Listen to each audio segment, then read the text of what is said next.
Thank you for tuning in to this online seminar today. We're going to talk about modern cataract surgery techniques and outcomes today. So the first question is, what is a cataract? There's a photo here of a gentleman, and in his left eye, this is a normal appearance in the right eye. You can see the white cataract behind the pupil. A cataract is a natural lens of the eye that has lost its clarity. It's very unusual to see cataracts that have reached this degree of severity, but they do occur from time to time. Taking a look at a drawing of the eye from the side, the cornea is the clear front part of the eye. The iris, the hole in the middle of the iris, is the pupil, and directly behind the pupil is the natural lens. The natural lens starts out clear and flexible. As you go through life, the lens loses its flexibility, causing you to need reading glasses, usually in your 40s, and as it loses its clarity, that is what becomes a cataract. Normally, the lens focuses light on the retina in the back of the eye, which you can think of like the film in the camera. As the lens loses its clarity, light is no longer focused as clearly. So throughout time, people have developed cataracts, and there's been an evolution in the way humans have dealt with that. For a very long time, there was no way of dealing with it, and people would just lose their vision. There was a procedure that was done infrequently known as couching in old times, and what this consisted of was poking the eye with a needle and using the needle to just push the lens out of the way so that you would not have a lens anymore to focus the light, but you also wouldn't have a cataract blocking the vision. This had very poor results, in addition to being a very uncomfortable procedure, but this is all there was. Then as time moved by, people discovered ways to make quite large incisions to go in and remove the cataract in one piece, and this had better results, but still poor results because of the large incision, causing a lot of astigmatism, and at that time suture materials weren't very good for closing the incision up, and there weren't lenses to put back in to replace the eye, so people had to wear very thick glasses. Eventually people started working on lens implants. There were many poor designs before somebody came up with a design that worked well. As lens implants became better, the results improved. The incisions got smaller. They went down to medium-sized incisions, saving the posterior capsule, using this to hold the lens implant with fair results. And then finally, small incisions to remove the cataract with ultrasound or laser, foldable injectable lenses with good results. This is just an illustration of the idea of couching, where you're pushing the lens out of the way. Not pleasant to think about having a cataract back in times before anesthesia, or having a dental procedure or something of that nature. Here we have a video of cataract surgery being performed by myself. This is in Haiti, and this would be sort of the third step down in the procedure. This is still a larger incision. We're removing the cataract in one piece, but we are saving the posterior capsule. We no longer use this type of surgery in the United States, but it's still used in the developing world because the cost per case is very low, and this actually works well for removing extremely advanced cataracts. And the technology and ideas behind this type of surgery have continued to improve, so that we actually do have good results with this type of surgery, just not quite as good of results as we have with modern cataract surgery. So to see a video of this procedure, going in with a device called a lens loop and pulling the cataract out in one piece through an incision. And so you can see pretty clearly this big brown lens.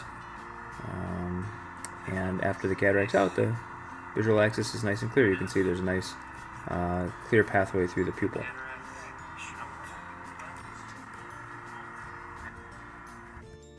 So here we have an illustration of a British Spitfire, and there's a story behind this when it comes to the development of lens implants and the first successful lens implant.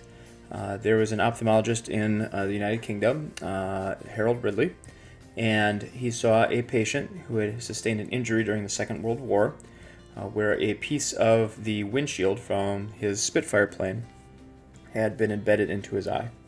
And the ophthalmologist noticed that the piece of plastic inside this man's eye had been present for almost 20 years, and that it was very well tolerated, that there was no inflammation in the eye as a result of this piece of plastic. So he did some research, discovered that the material that made up this windshield was PMMA plastic, and so he went to work developing a lens implant made out of that same type of plastic. And you can see it, something similar to that in the upper left-hand corner, where there's a clear optic in the center and two little legs that hold the lens implant in place. And this was successfully implanted. As the evolution of cataract surgery continued, there was the development of what was called phacoemulsification, or ultrasound, used to remove the cataracts, where you would go in with a small ultrasound device and break the cataract into tiny pieces. This allowed for a smaller incision than the video that you saw earlier, where the cataract was being removed in one piece. And the development of lens implants that folded allowed us to keep the incision size small while placing the lens implant. This came into widespread use in the mid-1980s. So the state-of-the-art of cataract surgery by the time we reached 1990 was a small incision, small enough to not require a stitch, a lens implant that was placed in the eye that was foldable, which would also fit in through the small incision. But it wasn't really a refractive procedure. Measurements were close, but not perfect, and there was no way to correct astigmatism, no way to correct distance and near vision. Most people would wear bifocals after cataract surgery still. Cataract surgery continued to evolve. People realized, the better we could predict the focus of the eye after surgery, the better results we would have, and new machines came out to measure the eye. Illustrated here is a picture of a machine called the IOL Master. Originally, everyone got the same power of lens implant. Nearsighted people, farsighted people obviously need different powers of glasses, and so when you do their cataract surgery, probably they need different powers of lens implants. The earliest formulas required two measurements, the length of the eye and the corneal curvature, known as the axial length, and the Ks to predict the power of the lens implant. They used an ultrasound to measure the length of the eye. You would use a device called a manual keratometer to measure the shape of the cornea. This would just shine 3 points of light off the eye and measure the distance between those points in order to predict the power of the cornea. And then the calculations were done manually, which allowed for input error if people make mistakes. These formulas continue to be improved upon. Second and third generation formulas use the same measurements. But this IOL Master, which was released in the fall of the year 2000, was a big step forward. I had newer prediction formulas, was able to measure more parts of the eye, and was able to measure them more accurately by using light instead of ultrasound to measure the length of the eye, and would put many more spots of light onto the cornea than the 3 spots used with the manual measurements. And then there was no opportunity to enter the wrong number because the calculations would be carried out right on the device. And then the latest instrument that we've been using is pictured in the lower right hand corner, called the Lens Star, and this uses 4th generation mathematical models which continue to improve through the use of artificial intelligence. And these are measuring between 5 and 7 different parts of the eye in order to predict the lens power that is going to most accurately focus somebody's eye. Formulas are updated as new data is available once or twice a year. Large databases of patient results are used to tweak the formulas. And then there are multiple different people or individuals, universities, or companies that are working on these lens formulas and put them onto this machine. And for each patient that we see, we're able to run different formulas, different measurements for the same person in order to have more than one picture of what the eye is going to look like after surgery as far as the focusing is concerned. And by having more than one set of predictions, we are able to get a more accurate result. All calculations are done on the measuring device, and this eliminates many opportunities for human error. So the evolution of cataract surgery to refractive accuracy, or to refractive surgery, meaning getting the eye in focus, we have still some problems. We're very good at measuring, but there is a variation in human healing which we can't completely control. After the lens implant's placed in the eye, that lens implant can still shift a fraction of a millimeter forward or backwards while healing, and this is going to change the focusing results. And even with our best technology, we can only still get around 90% of patients to pass a driver's test without glasses. So this is a very good level, but it's not a perfect level. There are still some variables that aren't completely controlled. I want to talk a little bit about lens implant options.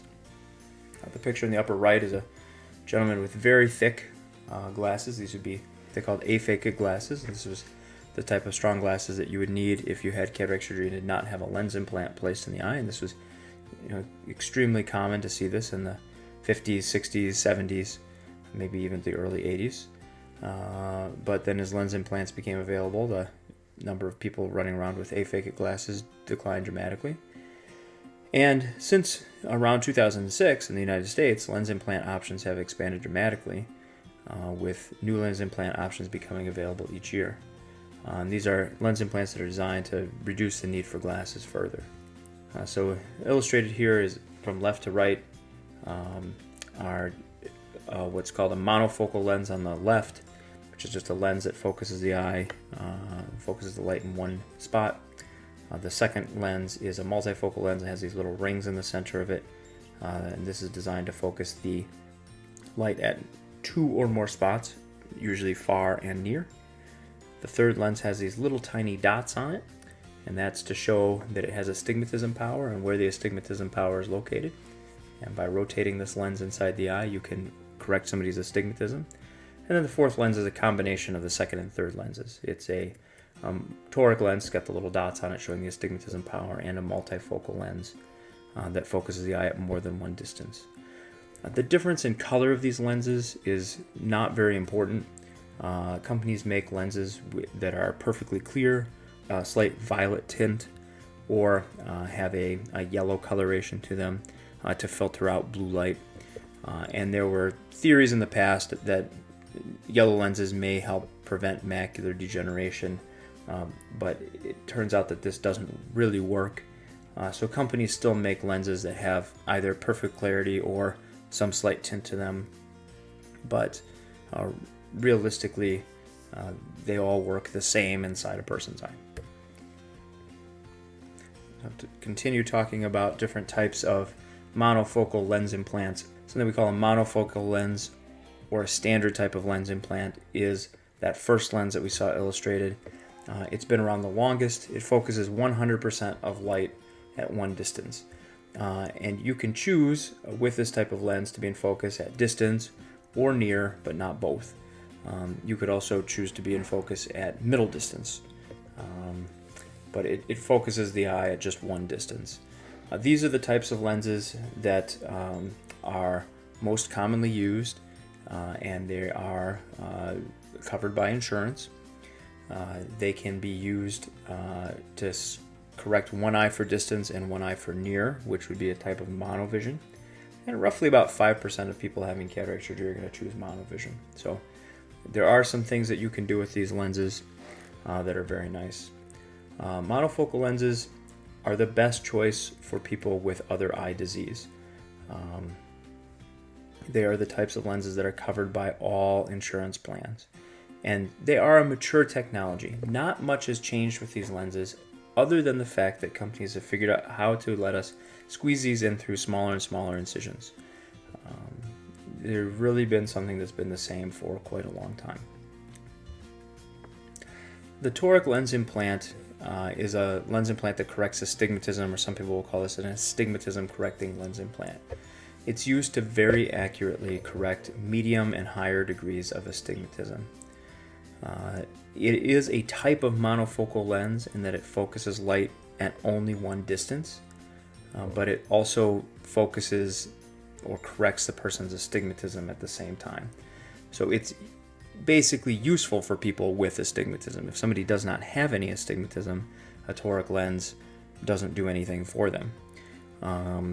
And because of that, toric lenses are also good for people with other eye disease. Anybody that can have a monofocal lens that also has astigmatism can have a toric lens, and these lenses can also be used for monovision. About 1/3 of people would benefit from a toric lens. In other words, about 1/3 of people have enough astigmatism in their eye that a toric lens implant would help them. And this is the most stable form of astigmatism correction. It's more stable than other forms because the lens implant's not going to change once it's implanted in the eye. The eye is alive, it can continue to grow and change after having surgery, but the lens implant's not going to grow and change. And on average, when we measure a person's astigmatism before and after surgery and we use a toric lens implant, we're of course trying to correct all of the astigmatism, but the lens implants only come in certain sizes. So it's not a one-size-fits-all device, but it's basically like 7 different sizes have to fit everybody. And then there's this variation in human healing. And on average, people have 1/3 as much astigmatism as what they start with. Or in other words, this does a good job of reducing somebody's astigmatism by 2/3. And I always tell my patients, nobody has zero astigmatism. Zero astigmatism means that your eye is perfectly round, and perfectly round things just don't really occur in nature. But if the astigmatism level is low enough, in other words, if it's round enough or close enough to round, then the vision is fine and it doesn't matter. So reducing the astigmatism is the goal, and these lens implants do a very good job with that. Using a toric lens does not add any risk or recovery to cataract surgery. It's the same with this lens as with a monofocal lens. Unfortunately, toric lenses are not covered by insurance. It costs extra. I mentioned earlier in the talk that there was an explosion in lens implant technology in the United States around 2006. Now, this was around the time that toric lenses became available, and when Medicare decided not to cover this type of technology but to allow patients with Medicare to choose it, companies got into the game of coming up with new lenses because they knew that there was the option for people to pay for them. So while it's unfortunate that it's not covered by insurance, on the flip side, it's fortunate that companies can charge for this technology has caused them to develop many, many new things that benefit patients every day. With the toric lens implant, while it's not covered by insurance, I always like to point out that whatever lens implant you choose, you're going to use it every minute of every day for the rest of your life. So while it has a cost, it also has a value. And to me, if people were to take one thing away from this presentation, it would be that if you have astigmatism and you choose not to correct it at the time of cataract surgery, I consider that to be a small tragedy, because the toric lens works very well, it's very safe, and it helps people see better with not a lot of downside other than the cost. Just going on about toric lens implants, list of advantages versus disadvantages. Advantages are better vision, less need for glasses or contacts. A lot of people tell me, but I like glasses. Well, you can still wear glasses after you have cataract surgery, but they're going to be easier to fit. They're going to be less heavy because they don't have the astigmatism correction in them. If you don't like having dents in your nose from heavy glasses, maybe this will lighten them up a little bit for you.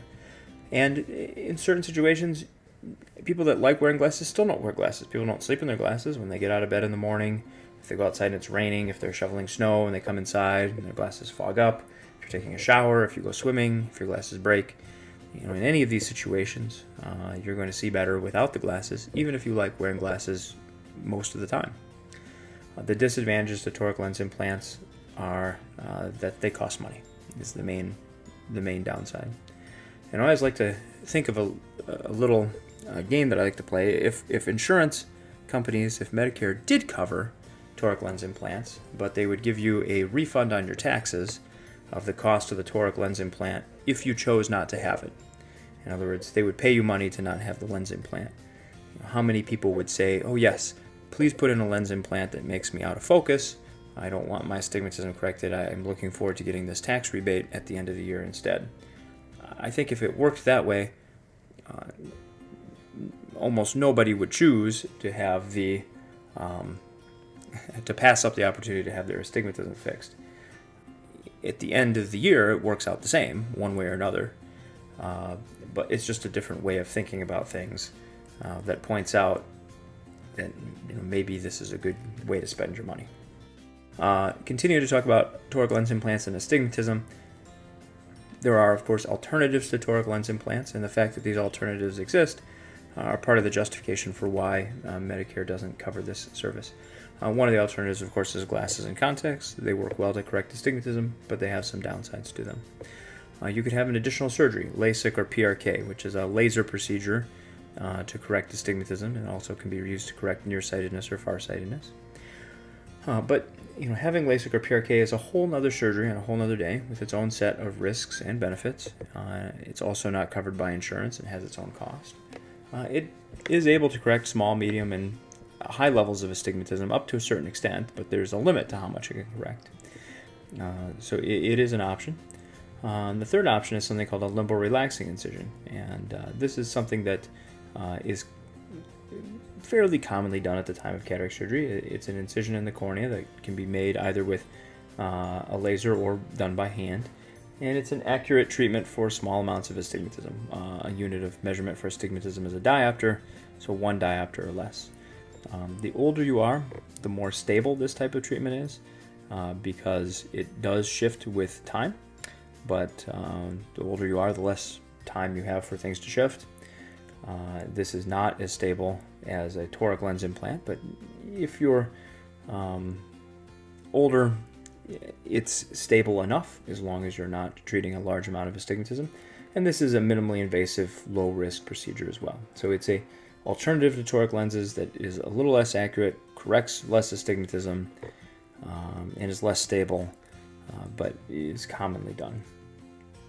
The toric lens implant, we've been seeing these pictures of toric lens implants with the little dots on them. The little dots are for alignment of the toric lens, and in order to get good correction with the toric lens, you need to line the lens up correctly. In the old days, when these lenses first came out, the way we lined these up was to give the person a numbing drop and take a marker and put a little dot on their eye where we thought the lens implant was supposed to go. That's what's illustrated on the left. The new way is with a digital marker system. The one we use is called the Varion. This is illustrated on the right. And what the Varion system does is it takes a picture of the eye in the office when we're measuring how much astigmatism the person has, and then it takes a picture of the eye in the operating room, overlies the two images so that we can see exactly where the lens implant is supposed to be, and then projects an image into the ocular of our microscope. You can see the little green line going across the eye, shows us exactly where we're supposed to line those dots up with to have an accurate result.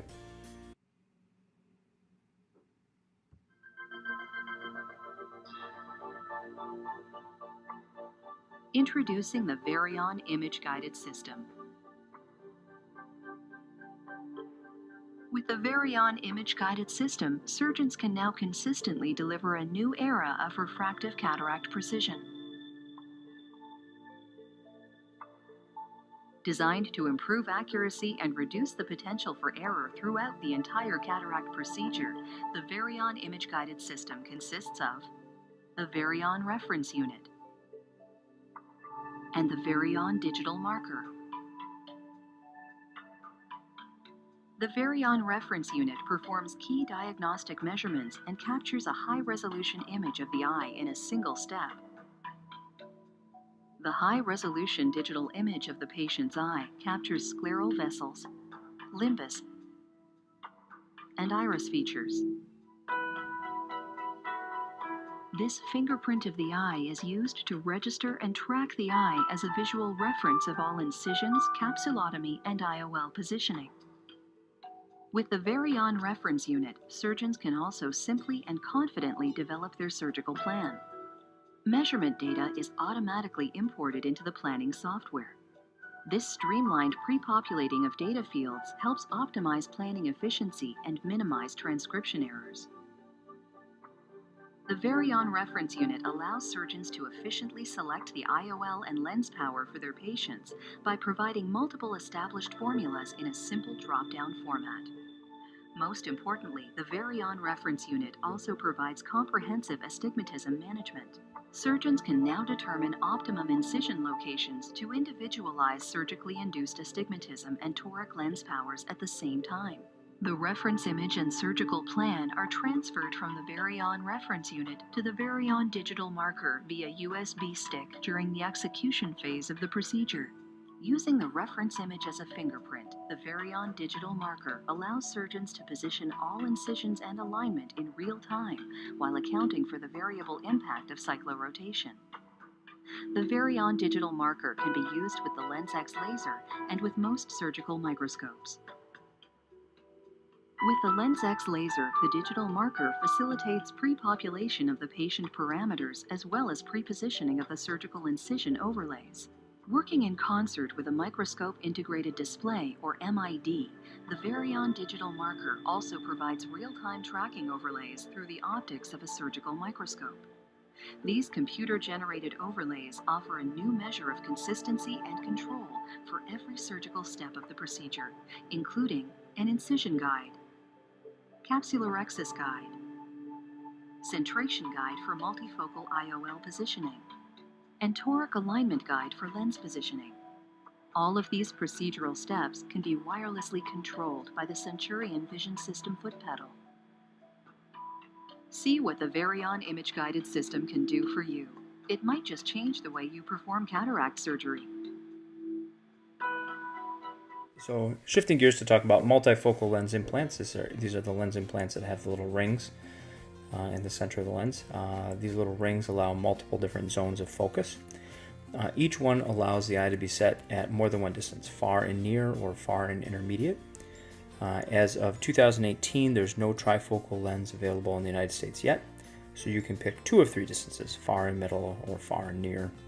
However, there are trifocal lens implants available in Europe, and they are in clinical trials in the United States, so this is a technology that will become available in the near future.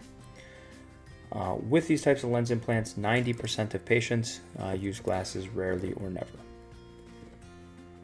The advantages of lens implants that are multifocal in nature are that patients that have these are less dependent on glasses for near.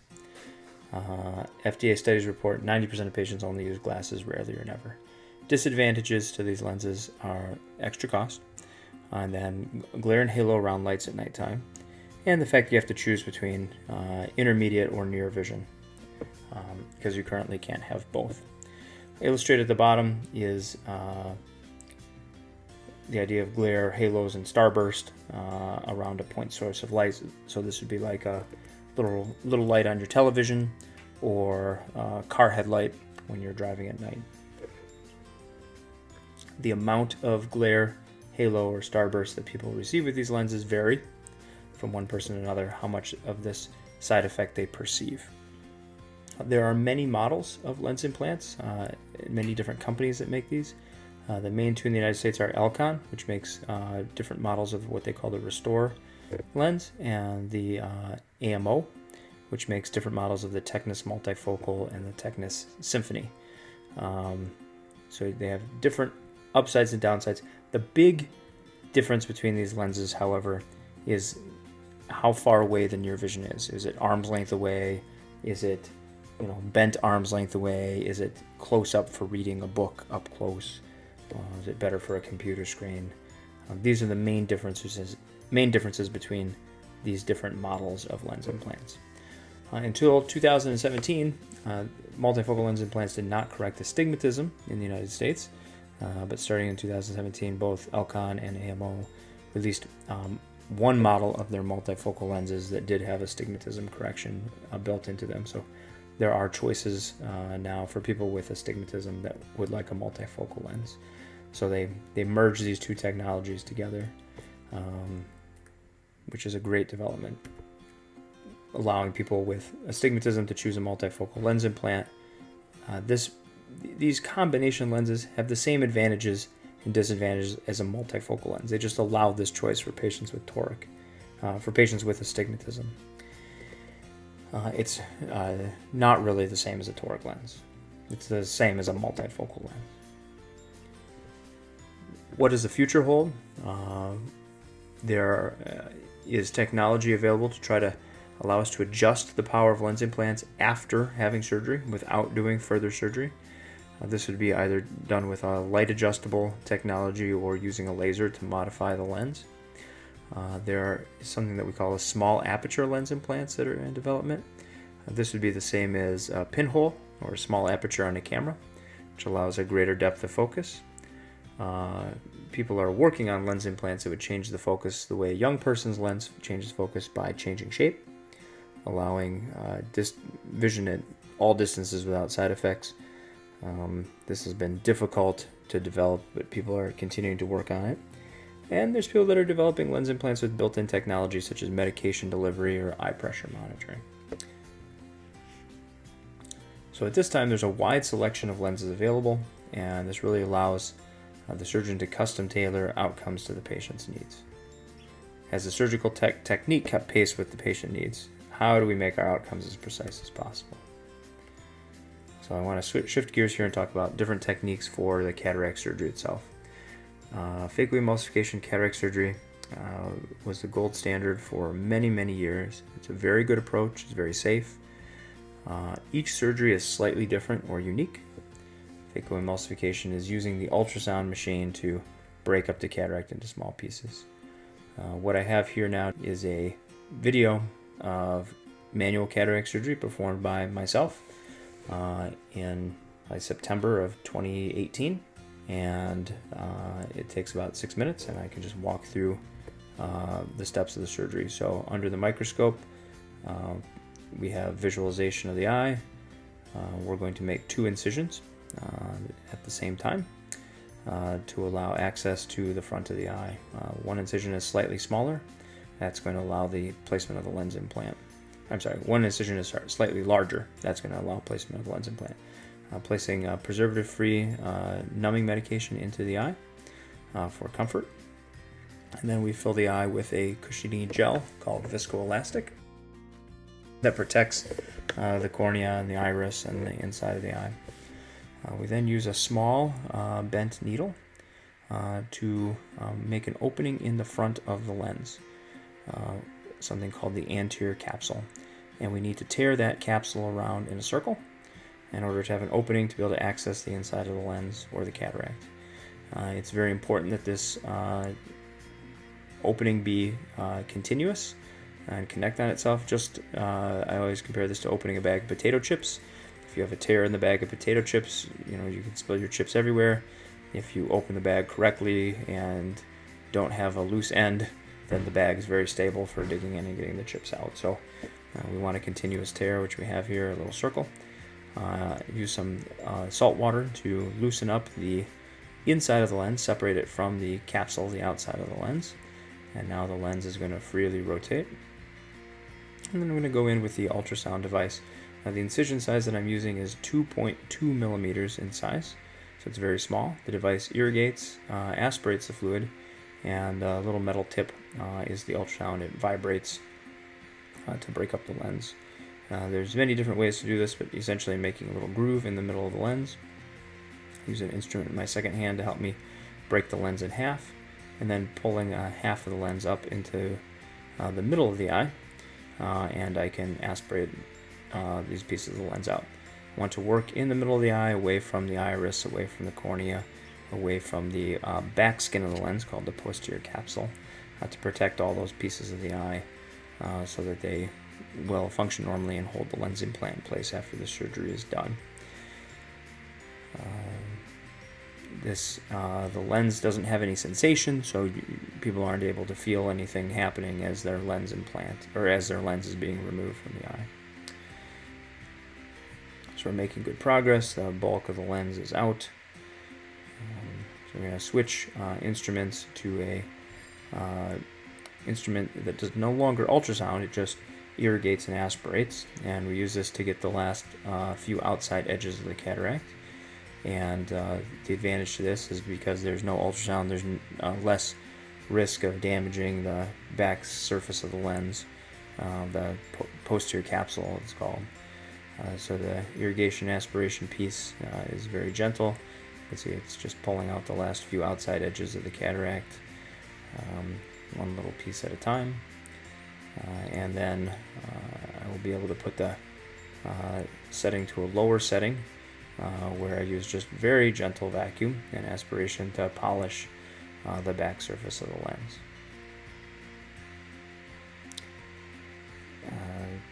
With the cushioning gel back into the eye, we're now able to put the lens implant in the eye.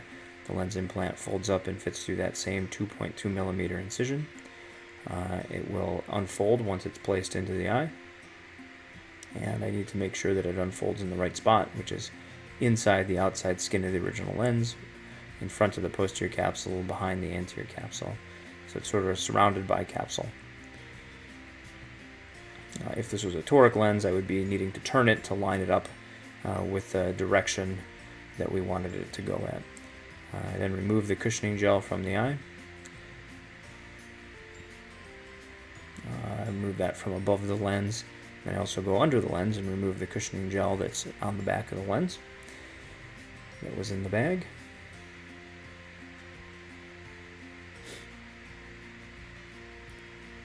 And people always ask how the incisions are closed. They close themselves because they're so small. They're teeny tiny, but we use a little bit of the salt water again to inflate the eye, pressurize the eye, and then to just hydrate or slightly swell the incisions. And by hydrating them so they slightly swell, they stick together better and heal faster. So there's the swelling of the incisions, the little white area here and here.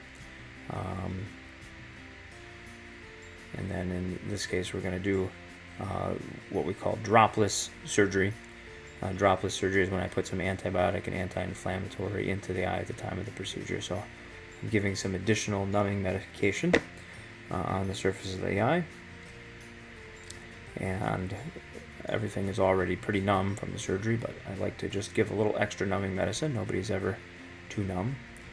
And then I'm going to use a tiny little needle to insert the antibiotic and anti-inflammatory. With this, you'll see a very large cloud appear in the vision. This is temporary, of course, but this white medication does make a cloud in the vision. I do an adjustment of the eye pressure.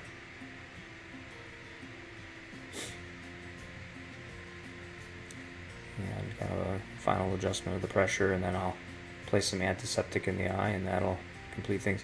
There's a few air bubbles that came in with the dropless medication, but they don't have any effect. The air bubbles go away on their own quite quickly. So that was a very successful, very quick, very nice, I don't need to brag so much about my own work, but very nice manual or standard cataract surgery. Laser cataract surgery. This is the use of a laser called a femtosecond laser to automate several of the steps of surgery that are done manually. It allows for a more precise, more uniform result. It allows the surgeon to more accurately predict the placement of the lens implant. We're able to correct smaller amounts of astigmatism, and this is a very safe procedure. So what we have here is a video of laser cataract surgery. You can see on the screen we're lining up where the anterior capsule opening is going to be, where the laser is going to divide up the lens, where the incisions are going to be, and in this case also what's called limbo-relaxing incisions that we talked about for correction of astigmatism are going to be performed by the laser. So we're able on the screen with this picture of the eye to see right where we're going to put all these things. The screen on the right is now going to show a picture of the eye from the side. This is a picture of the lens unrolled from the side, so we're able to tell the laser exactly which depth to cut at for making the anterior opening.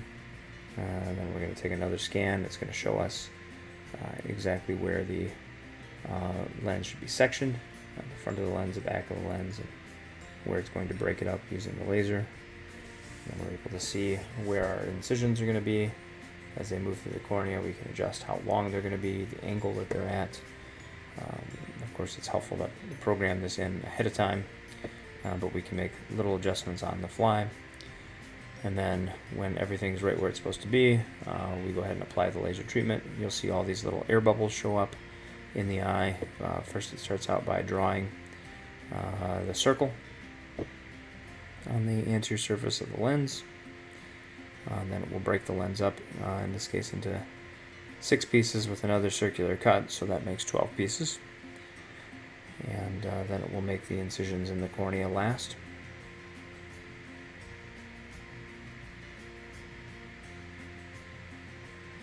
So you see each of those appear on the surface of the eye. Each of these creates little air bubbles, which again don't affect anything. They dissolve and go away, but the air bubbles are there, and that's the end of the laser treatment. So what about after cataract surgery?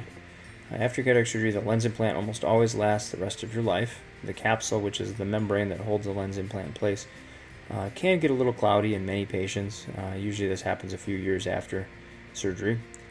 Symptoms of the cloudy capsule are glare and decreased vision. And this is treated by a simple laser called the YAG capsulotomy. It's a painless procedure, requires little to no follow-up. It's covered by insurance, but this small need for aftercare or routine maintenance is why many people believe their cataracts come back. But cataracts never come back. It's treated just one time and you never get a cataract again. There's an illustration here of posterior capsular opacification. The picture is taken in a couple of different ways to see what things look like. So on the left, you have all these buttons, all these bubbles in the red reflex. On the right, you can just see it's a white, not clear capsule. And then this is a photo of a small opening. We can definitely make these openings bigger, but this is a small opening, so you can kind of see the difference between the before and after, where the lasers open the posterior capsule and you have a nice clear view in the center. So around the outside, things are still cloudy. We can make this opening as big as the lens implant, though, and usually I do, to allow a nice, clear, broad area for vision. So IV-free cataract surgery has become a reality. Cataract surgery only requires numbing drops on the surface of the eye to be comfortable. Traditionally, we would also place an IV to give patients medication to help them feel relaxed and sometimes a little forgetful or sleepy. But this same medication, Versed, can actually be given by just holding a little bit of this Versed medication under your tongue. And after about 20 to 30 minutes, it's going to have the same effect as the IV medication. So it's a little slower to have an effect, but it does work the same way. So the majority of our patients tell us they feel relaxed enough with just this medication and that they don't require an IV for surgery. And if somebody's relaxed enough, we don't start an IV, and we are able to avoid the trouble of having an IV. Not that it's a lot of trouble, but it's a little bit of pain. So if we can avoid it, we do. If somebody doesn't feel relaxed enough, then we go ahead and can start an IV to give additional medication before we start the cataract surgery. Dropless cataract surgery. So traditionally, after cataract surgery, patients would use eye drops to help the eye heal. This would be antibiotic and anti-inflammatory combined. People have found that if you place that medication directly inside the eye at the time of surgery, it's very effective because the medication is right where it needs to be to work. And this is what dropless cataract surgery consists of, is putting these medications in the eye at the time of surgery. The antibiotic is almost certainly more effective this way. The anti-inflammatory works very well, but in about 5% of patients, as the anti-inflammatory medicine dissolves and goes away, their eye's not completely healed, still has a little inflammation left, and we need to prescribe some extra anti-inflammatory drops. So I tell people 95% of people that are dropless to start with are managed to stay dropless, and about 5% of people need to start some eye drops for a little inflammation. There's also a small chance of a person's eye pressure being a little high or a little low after surgery and needing some adjustment, and so we also use drops for that sometimes. Surgery costs are billed to insurance, so things like the surgeon fee, the facility fee, and the anesthesia fee. These are fees that a person's going to see for every procedure, not just cataract surgery, but every procedure. If you have a hip replacement or knee replacement, any procedure that's done is going to have these 3 levels, and these things are billed to insurance. The laser and the lens implants are not covered by insurance, as they are never covered by insurance. And so there is extra expense that goes along with these things. When we use the laser by itself to perform a limbal relaxing incision and the cataract surgery together, the cost for that is an extra $1,100. The Toric Lens implant, or the correction of astigmatism lens implant, We always use the laser when we place these premium lens implants. The Toric Lens implant costs an extra $2,000. This includes the cost of the laser, however. And then with the multifocal lens implants or the multifocal combined with Toric Lens implants, the costs are $3,000 and $3,500. Again, this includes the cost of the laser. So, what is the state of the art at Tower Clock Eye Center at this point? We use a very small incision. We don't use a shot for numbing the eye. We don't need to give people an IV unless you're really, really nervous and you want one. We are able to relax our patients by giving some relaxing medicine under the tongue. So IV-free cataract surgery is available for probably 90% of our patients. Many of our patients don't have to do drops with their cataract surgery. That's the dropless medicine that we saw placed in. Laser cataract surgery is an option, and these premium lens implants are an option. We offer all of the available technology that's approved in the United States. Our goals are to provide a safe, efficient surgery for all of our patients, to make all reasonable current surgical options available to each patient, to minimize the cost, and to customize each patient's needs and goals. That ends the presentation that I had.